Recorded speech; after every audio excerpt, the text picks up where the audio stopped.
Good morning students. Once again I welcome you all on online classes of Jamna Christian Junior High School. As you all know that we have started our annual course and I have explained chapter number 12 and today I will explain you chapter number 13 and theme 8, India's struggle for freedom.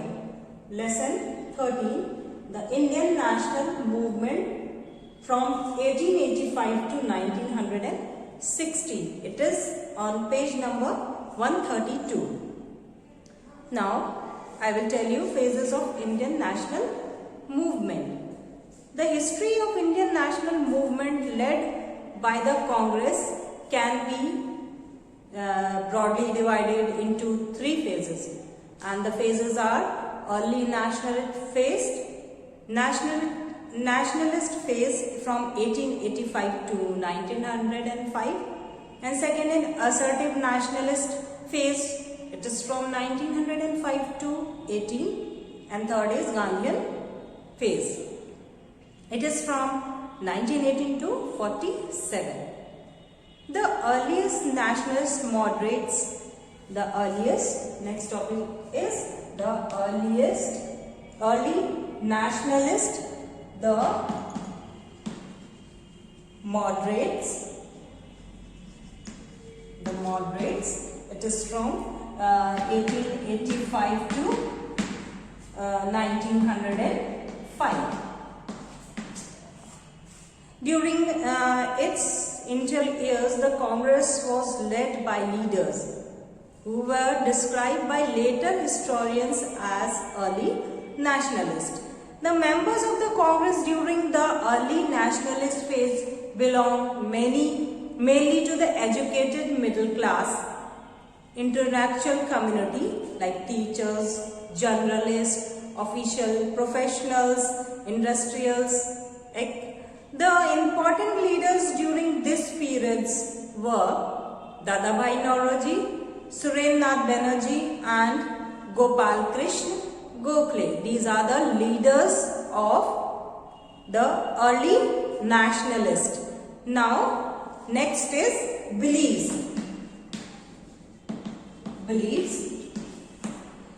The early nationalists believed that British rule was a blessing because it had conferred several benefits on India.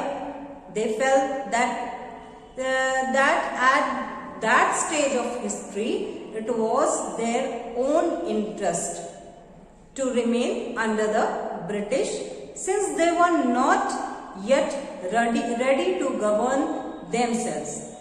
The early nationalists were convinced that the British could not be persuaded, introduce necessary reforms, and the government could be transformed to suit the interest of the Indian subjects.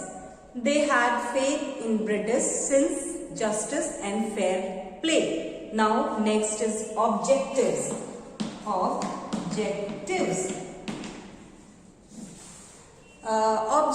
The early nationalists wanted proper participation of the Indians in the government in the near future and a gradual move towards self-government in the distant future. Next is method.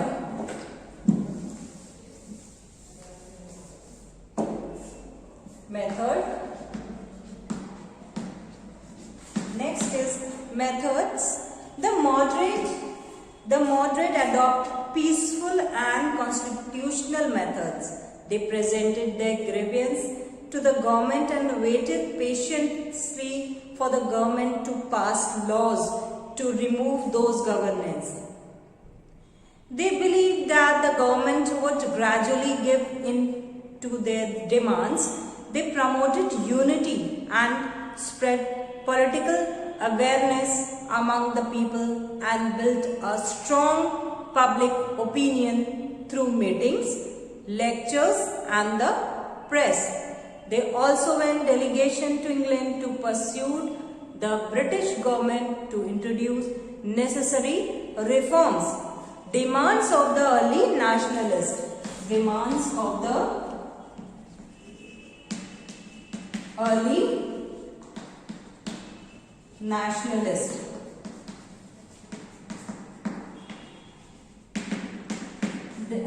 Demands of the early nationalists.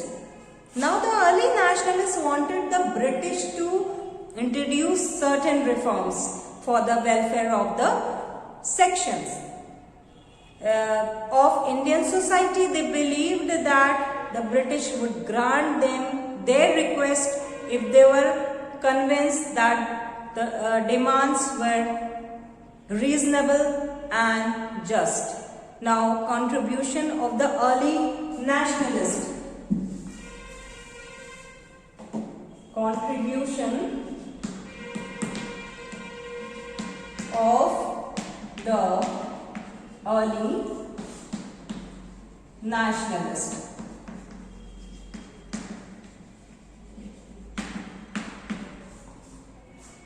Now, according to some historians, the early nationalist leaders failed to achieve their objective.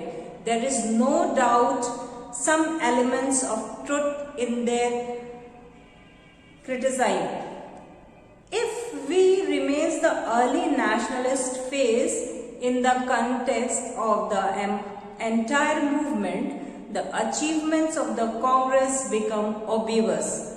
The early nationalists established a solid foundation which served as a base for the more radical approach in later years.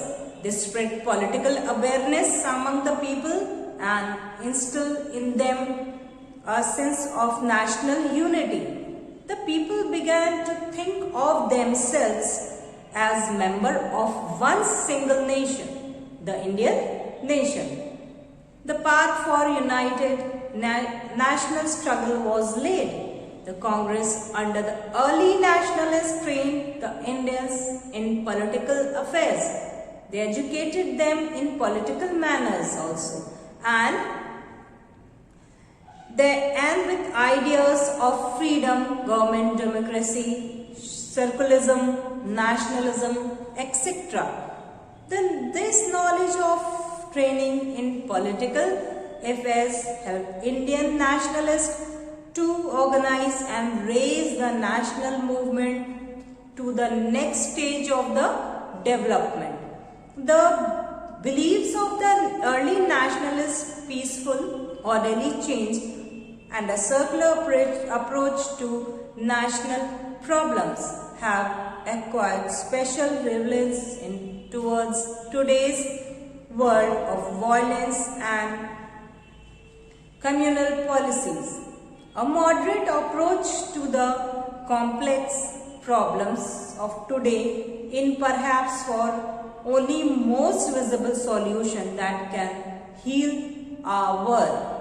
By the beginning of 20th century, the character of the national movement began to change. New trends appeared, and the leadership of the Congress passed from the hands of early nationalists to those of the assertive nationalists. Next, the assertive nationalists, the radicals from 1905 to 18.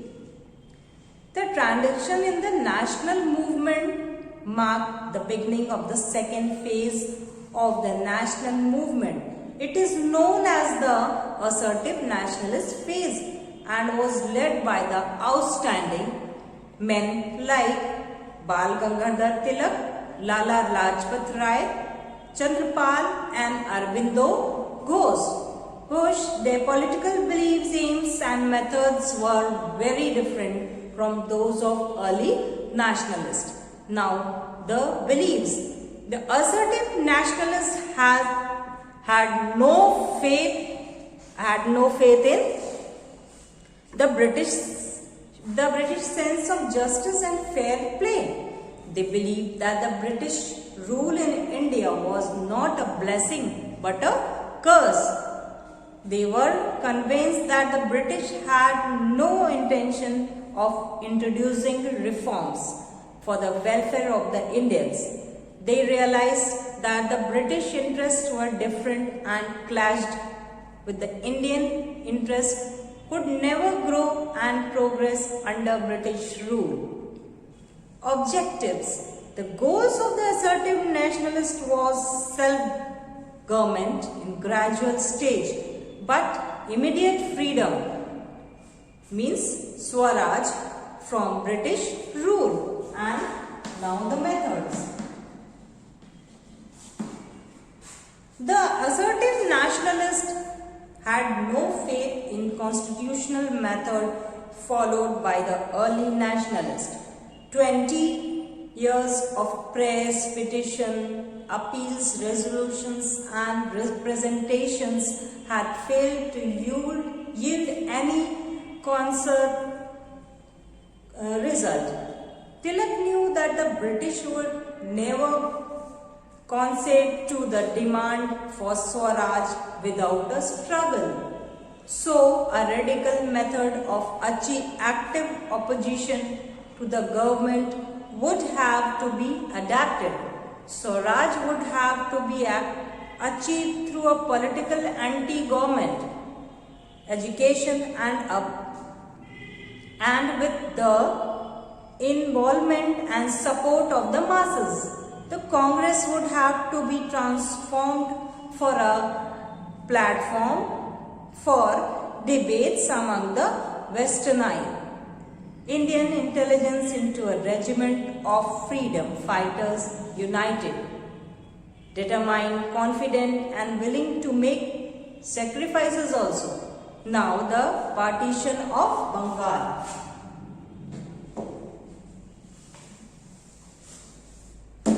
The partition of Bengal from 1905. The British partitioned Bengal in 1905 in pursuance of their policy of divide and rule. After the partition in 1905, the assertive nationalists adopted the method of boycott, Swadeshi and national education to achieve the goal of Swaraj. The people were asked to boycott all British goods and use only Indian as Swadeshi goods. The assertive nationalists also saw through the evil design of the British in dividing Bengal only communal lines. There was deliberately done to separate the Hindus from the Muslims and destroy the unity between them. The British policy of divide and rule had created a gap between the Hindus and Muslim communities. The Surat split. The Surat split from 1907.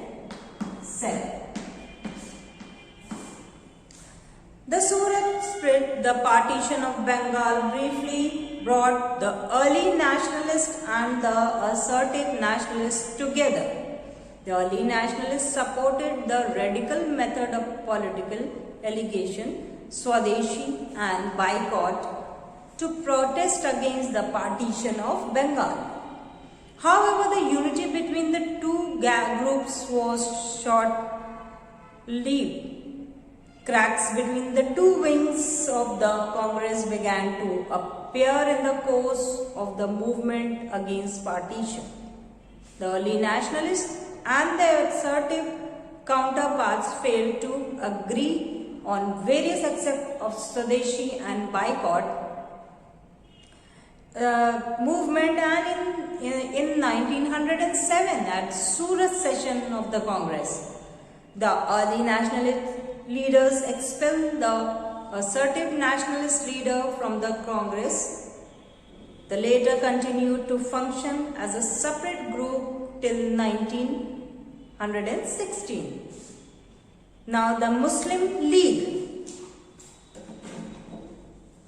The Muslim League from 1906. The Muslim League was established in December 1906. The leadership of Nawab Salimullah Khan in Decca, H. Aga Khan and others also joined the Muslim League. Muhammad Ali Jinnah, a prominent Congress leader, joined the Muslim League in 1913. When Muhammad Ali Jinnah joined the Congress League in 1913. The main objective of the Muslim League were to promote among the Muslims a feeling of loyalty towards the British government, next to protect and promote the political rights of the Muslims, to prevent feelings of hostility towards other communities. The League served as a political platform for upper class Muslims also and supported the partition of Bengal. The League demanded special safeguards for Muslims in government service.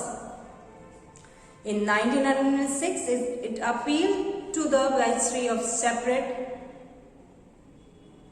electorates. This meant that the Muslim voters would elect Muslim representative also. The introduction of separate electorate sounded the death knell of national unity. It was the first definite step on the road of the partition of India. The First World War in India. The First World War and First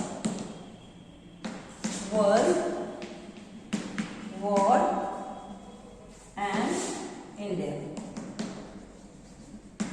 The First World War in India in 1914 till today.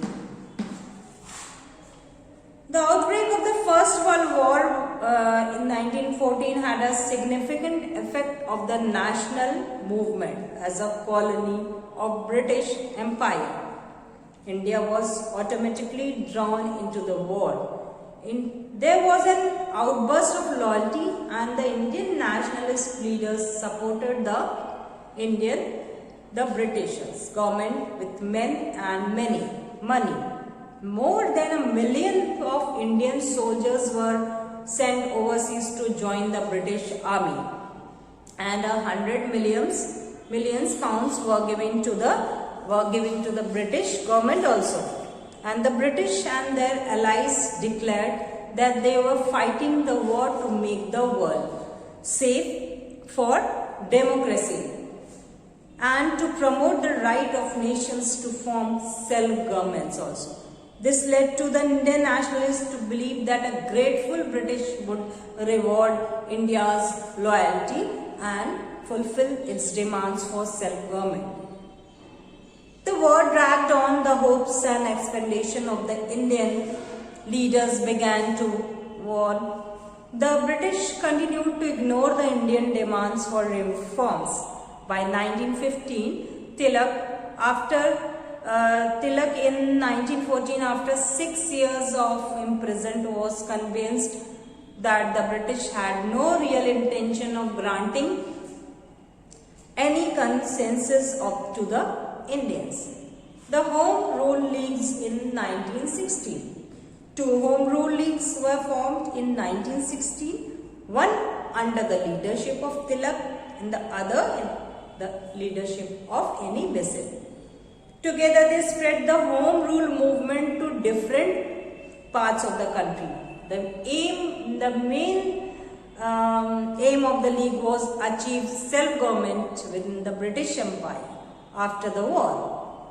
Tilak and Annie Besant traveled all over India spreading the message of freedom and self-rule. The Lucknow session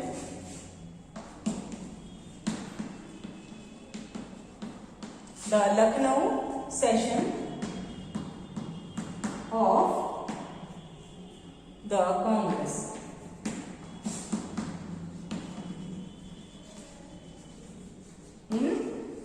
1960. Another important development during the war was a change in attitude of the Muslim towards the British government. The pro-British attitude of Indian Muslim became anti-British. Large section of the educated Muslim began to support the nationalist movement. Nationalist Muslim like the Ali brothers, Maulana Muhammad Ali and Maulana Shaukat Ali and Maulana Abdul Kalam Azad spread nationalist ideas among the Muslims. According to them, there was a conflict between Islam and nationalism. Abdul Kalam Azad criticized the British policy or divide and rule and urged Muslims to join in the struggle against the real army, British imperialism. The changed attitude of the Indian Muslim brought the League and Congress close to one another. The growing unity between them led to the signing of Lucknow Pact in 1916. The Lucknow Pact was an agreement signed by the Muslim League and the Congress to pave the way for a joint scheme of political reforms in India. Under the Lucknow Pact, the League jointly with the Congress put forward the demand for a dominion status for India. This was an important step towards Hindu-Muslim army. The Lucknow session of the Congress also reunited the moderate and radicals. The two wings of the Congress held a joint meeting for the first since the Surat split in 1907. The nationalists realized that it was necessary to put up a united front against the government. The unity between the Muslim Leagues and the Congress on the one hand and the early nationalists and the assertive nationalists on the other. Great political atheism and strengthened the national movement. Now I will tell you some values and skills. It is very important to understand that honesty builds trust. It is necessary to reinforce that we should be honest in every sphere in life. Dishonesty hurts both ourselves and others also. Being honorable, fair-minded and dependable are important virtues and help to build mutual trust. Now students, write down here these chapters and write down all question and answers and all the exercises which we have given you in your classwork copy. And you have to write important word also. It is on page number 137. Stay safe at home and have a nice day. Thank you.